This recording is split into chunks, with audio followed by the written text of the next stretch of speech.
오늘도 저의 다락을 찾아주셔서 감사드리고요. 사연 시작해보도록 하겠습니다. 안녕하세요. 그냥 그동안 힘들기만 했던 시댁이었는데 이번에 어떤 계기로 숨통이 좀 트이는 기분입니다. 뭐 그래도 제 돈을 잃었으니 완전히 산뜻하지만은 않지만요. 저희 시어머니는 결혼 전부터도 절 힘들게 했어요. 힘든 것도 힘든 건데 그냥 한 번씩 사람을 황당하게 만들어버리는 재주가 있는 분이라 왜 진행을 했는지 제 발등을 찍고 싶네요. 결혼하려고 남편과 마음을 먹고 양가에 방문을 했었습니다. 시댁부터 인사드리려고 들렀어요. 겨우 신발 벗고 집 안으로 들어섰을 때였는데 시어머니가 대뜸 그러시더군요. 너 혼수는 얼마나 할 생각이냐? 네? 혼수요?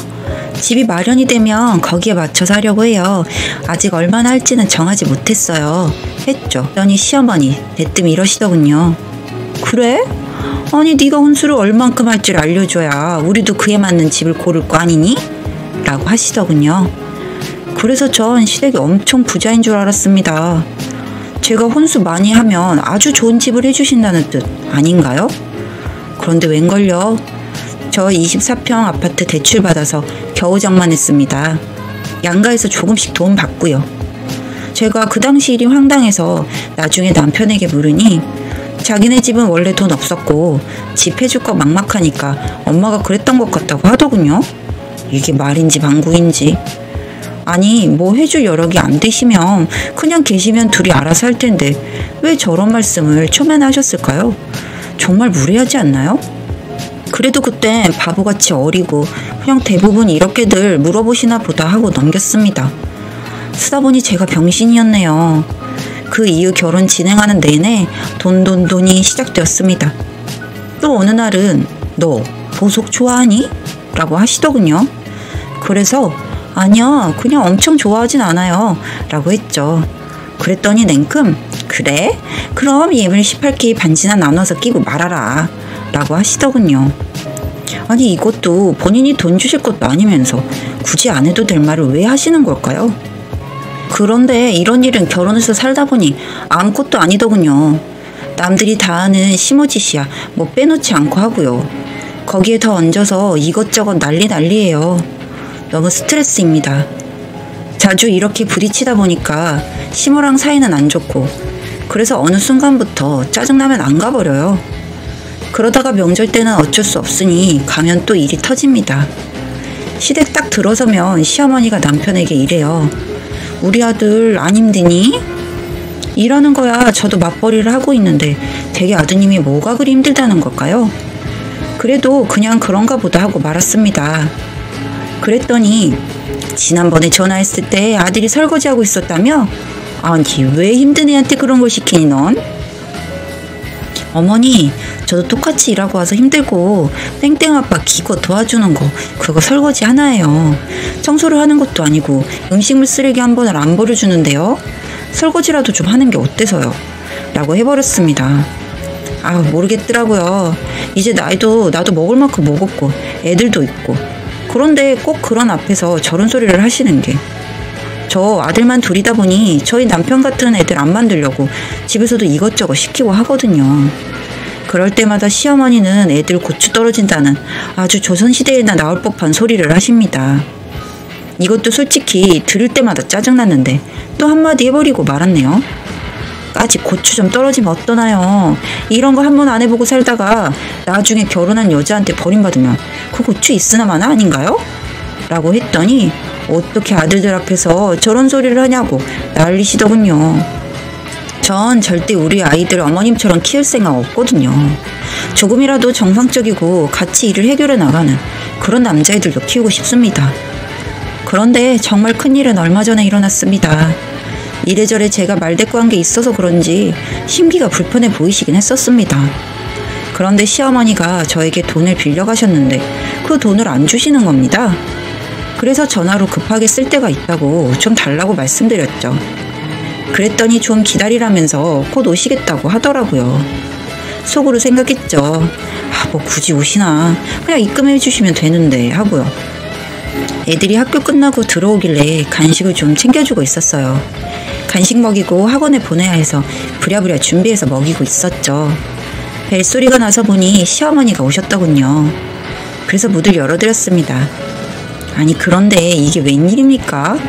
거실에 착 자리 잡고 앉으시더니 가방에서 뭘 빼시길래 당연히 돈은 현금으로 찾아오셔서 주시려나 보다 했습니다.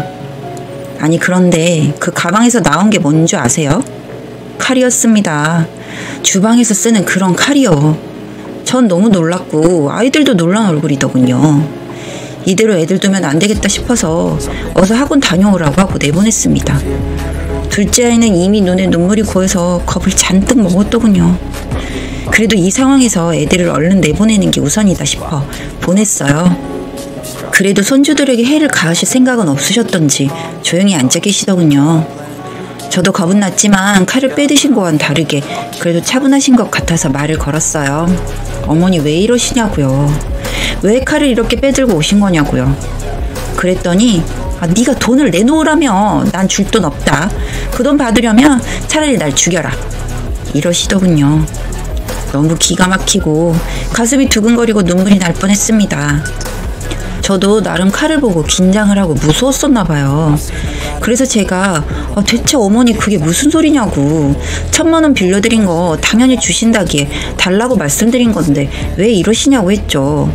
시어머니가 힘드시면 시아버지도 계시니 저도 급하니 그냥 달라고요. 그랬더니 그 돈 빌린 거는 시아버지도 모른다고 하시더군요. 도대체 그럼 그 돈을 어디에 쓰신 거냐고 물었습니다. 그랬더니 동네 아줌마들이 투자를 한번 해보자고 해서 투자를 하게 되었고 그게 듣다 보니 가상화폐 투자였더라고요. 멍코인이라고는 하는데 이게 듣다 보니 정상적인 경로로 투자한 것도 아닌 것 같고 누구한테 그 돈을 맡기면 대신 사준다고 했고 그래서 맡겼는데 그 이후 대표라는 사람이 연락 두절 상태라고요. 그래서 그 돈을 줄 수가 없다는 겁니다. 정말 기가 막히더라고요. 아니 투자를 하려면 본인 돈으로 해야죠. 왜 저에게 돈을 빌려서 그것도 엄청 급한 것처럼 말씀하셔서 드린 거였는데 사기를 당하다뇨. 그리고 사기를 당해서 못 갚으면 말로라도 하던가. 어떻게 며느리와 손주가 있는 데서 칼을 빼들고 겁을 줄 수가 있는 건가요? 그냥 너무 어이없고 이걸 누구한테 말을 할 수도 없고 남편이나 시아버지한테 제가 말하면 죽겠다고 하시고요. 그럼 제 돈은요? 제 돈은 어떻게 하실 거냐고 했더니 그놈 잡히면 주겠다고 하십니다. 그래서 그놈이 안 잡히면요 했더니 그건 본인도 모르겠답니다. 최대한 잡아볼 거라는 말씀만 하시네요. 평소에 저에게 잘해주시고 좀 좋은 시어머니였다면 저도 그 돈 1,000만 원 속은 아리지만 그냥 잊어버린 셈 쳤을지도 모릅니다. 제가 당연 세월이 있는데 어떻게 그걸 안 받아요. 당신이 나에게 해온 게 있는데 어떻게 자기 목숨 걸어가며 그 돈을 안 주겠다고 협박을 해요? 그 순간 저도 독해져야겠다고 생각했습니다. 아니 어머니, 그건 어머니 사정이고 1,000만 원이라는 돈 모으기 쉽지 않은 거 아시지 않나요? 저도 그 돈 제 목숨같이 중요한 돈이에요. 우리 애들 뭐 하나 더 해주고 싶어도 참고 나중을 위해 모아놓은 돈이에요. 그 돈 꼭 갚으셔야 할 거예요. 그 사기친 놈들 잡아서 갚으시던 알바를 해서 돈을 벌어서 갚으시던 그건 시어머니 마음대로 하시고요. 전 꼭 받아야겠습니다. 그리 아시고요. 그 돈 받을 때까지는 저 시댁 방문 안 해야 될 것 같아요. 어머니 얼굴 보면 솔직히 그 돈 생각날 거고 그렇게 계속 생각을 하면 시아버지와 남편 있는 데서 저도 참을 수 있을지 장담하기 어렵고요. 저도 이렇게까지 말씀드리는 거 죄송한데 어쩔 수가 없네요. 그 돈 갚으실 때까지는 그렇게 할게요. 아시죠? 저 표정에 다 드러나는 거요. 그랬더니 인정하시더군요. 그리고 그렇게 하겠다고요. 지금 최대한 그 돈 잡으려고 다들 애쓰고 있으니 꼭 그 돈 찾아서 주겠다고요. 뭐 이 말씀도 어쩔 수 없이 돈 때문에 하신 거란 걸 알지만 그래도 그동안 당했던 게 좀 시원한 느낌이었습니다. 그동안 시어머니가 저에게 갑질해 오셨는데 이제 반대로 제가 좀 갑질 좀 해보려고 합니다. 그리고 그 1,000만 원도 꼭 받을 생각입니다. 그 돈이 어떤 돈인데요. 이런 제가 며느리로서 너무한가요? 그리고 대한민국 시어머님 중에 저희 시어머님처럼 며느리한테 칼로 협박하는 분 계실까요? 제가 보기엔 시어머니가 유일할 것 같아서요. 참 어이없지만 그래도 돈 받을 때까지라도 어떠한 명분이 생긴 것 같아 좀 풀리는 기분입니다. 이번 사연 여러분은 어떻게 들으셨나요? 좀 황당하더라고요. 아무리 그래도 그렇지 며느리한테 자기 죽이라고 하면서 칼로 협박하는 게 이게 말이나 되는 소리인가요? 당하신 이 사연자분이 너무 황당하셨을 것 같아요. 무섭기도 하고요. 요즘에 별 이상한 분들도 많은데 그래도 이 사연자분이 좀 착하시다고 느껴지는 게 저라면 이 정도에서 멈추진 않았을 것 같거든요. 뭐 시아버님한테도 알리고 남편에게도 알리고 다 알렸을 것 같은데 사연자분 마음이 좀 넓으신 편인 것 같습니다.